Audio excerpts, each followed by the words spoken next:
Hello there, I'm Dr. Debbie. I wasn't always a clinical psychologist specializing in the psychology of men and marriage, but I have always been a student of human behavior from a very young age. And I still remember what I learned from Dwayne. He was the business manager at the family medicine office where I worked as a receptionist. It was long before I even started college. He shared a secret that I've never forgotten.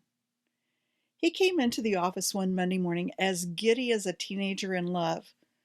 We all wanted to know what happened, and he was more than delighted to tell us, because then he had the pleasure to relive the experience in its telling. So the week before, Dwayne had called Dana, one of our staff nurses, on the phone and asked her out on a date. She said yes.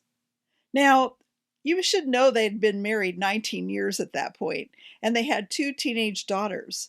But that wasn't the most romantic part.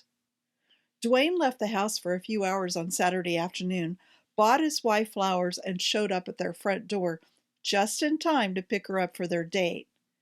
Instead of going through the garage into the kitchen as he usually did, he decided to ring the bell and wait for her to come to the door. He reported that his heart raced with excitement as he waited for her. He'd clearly awakened something inside himself that had dozed off over the years. He reported, "I felt like a teenager on my first date. She was breathtakingly beautiful, and we had the most amazing evening together.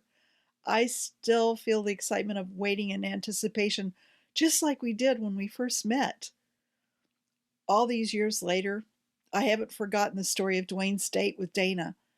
I can still see the joy on that man's face as he told us about his first date with his wife. Take a page from Dwayne's book, guys. Date your wife like a teenage boy who has a huge crush on his girl. Many couples try to have a date night once a month.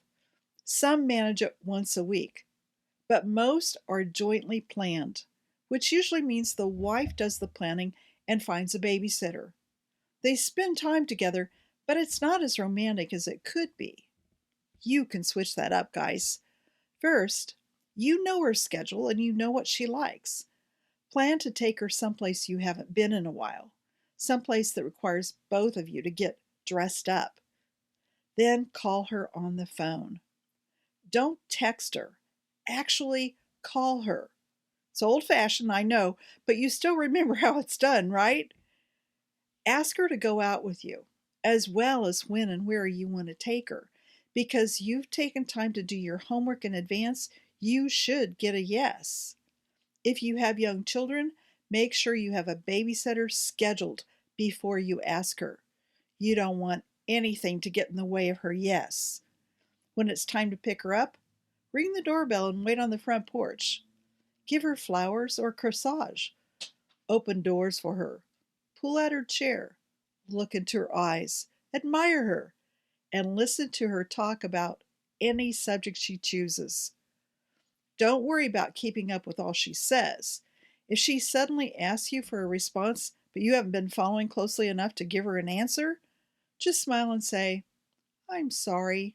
I got so lost in your beauty and the pleasure of just being here with you that I didn't actually hear what you said. Would you mind saying it again?" She may laugh or be a little suspicious if you say that, but she'll love it and repeat it for you. So listen closely the next time, okay? Give it a try, then let me know how it goes. Remember, I'm here to help.